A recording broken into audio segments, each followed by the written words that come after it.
पे उनके साथ पूरी पूरी अयोध्या की जनता आ जाती है।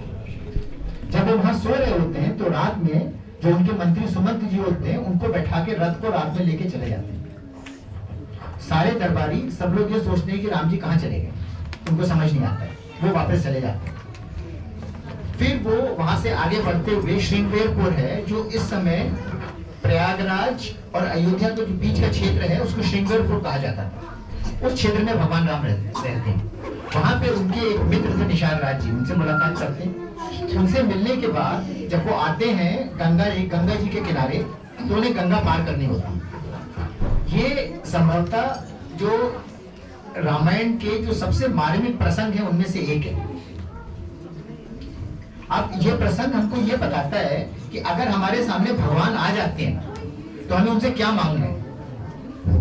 ये प्रसंग हमको ये भी बताता है कि अगर भगवान हमारे सामने आ गए हम उनसे कुछ भी मांग सकते हैं, वो सब कुछ दे सकते हैं, रुपए दे सकते हैं, पैसा दे सकते हैं, ऐश्वर्य दे सकते हैं। केवट के सामने भी यही प्रश्न आया था, वो सब कुछ मांग सकता था उनसे, उसको मालूम था कि ये राजा है, लेकिन उसने उनसे वो मांगा जो सिर्फ वो दे सकते थे। तो केवट ने उनसे कहा कि मुझे मुक्ति दीजिएगा, मुझे ये कुछ नहीं चाहिए, और जब आप वापस आए तो जो देना हो वो दे दीजिए। अब इसके लिए जरूरी ये होता है कि अगर हम भगवान से प्रेम करते हैं, हमेशा उनका ध्यान रखते हैं, तभी हमारी बुद्धि स्थिर रह पाएगी और हम उनसे सही चीज मांग पाएंगे। तो हमारे बच्चों ने बहुत अच्छी कथा तैयार करी है जो केवट प्रसंग की है। अब हम लोग उसको देखते हैं।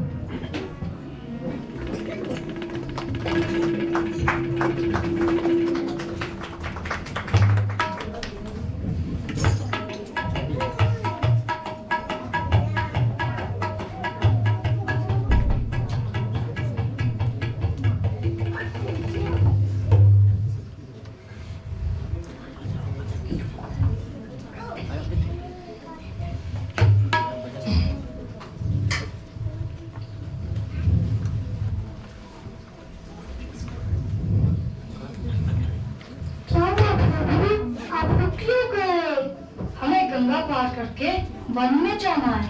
आप निश्चित रहिए, मैं भी आपकी सहायता करता हूँ। अरे ओ की बटवा, अरे ओ की बटवा, तनिक देखिए तो कौन आया है। जोहार निशादा जी। अच्छा ये तो बताइए ये कौन लोग हैं? ये अयोध्या के राजकुमार श्री राम है, ये उनके छोटे भैया लक्ष्मण जी भैया है, और ये सीता माता है। अच्छा ये है प्रभु श्री राम। जोहार प्रभु श्री राम, जोहार माता सीता, जोहार लक्ष्मण जी भैया। जाओ जल्दी से नाम उठाओ और इन्हें गंगा पार कराओ। हमें क्षमा करें निशादा जी, हम इन्हें गंगा पार नहीं ले जा सकते। हमने सुना है कि एक बार जब इनका पैर पत्थर से लग गया था तो वो जीवन नारी बन गई थी, और अगर मेरे नाव को स्पर्श करेंगे और वो भी जीवन नारी बन गई तो मेरा भरण पोषण कैसे होगा? केवट, हमारे पैरों में कोई जादू नहीं है, हमको आपकी तरह साधारण मनुष्य हैं। कृपा करके हमें गंगा पार ले जाइए। नहीं नहीं, हम आपके चरणों की महिमा जानते हैं, हम आपको गंगा पार नहीं ले जा सकते। केवट, तो फिर तुम्हें बताओ इसका क्या उपाय है? इसका केवल एक ही उपाय है, हम आपके चरणों को गंगा जल से धोएंगे और उसका जल पान करेंगे।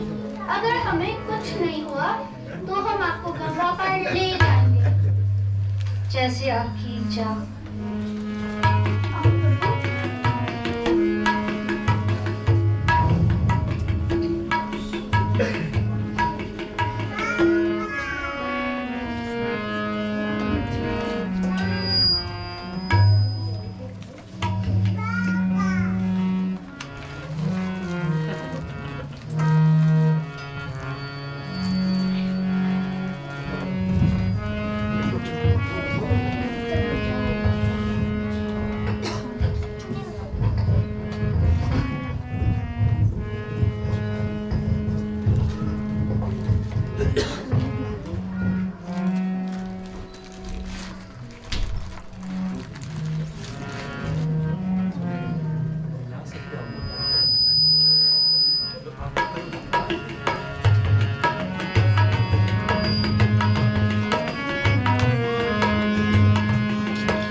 प्रभु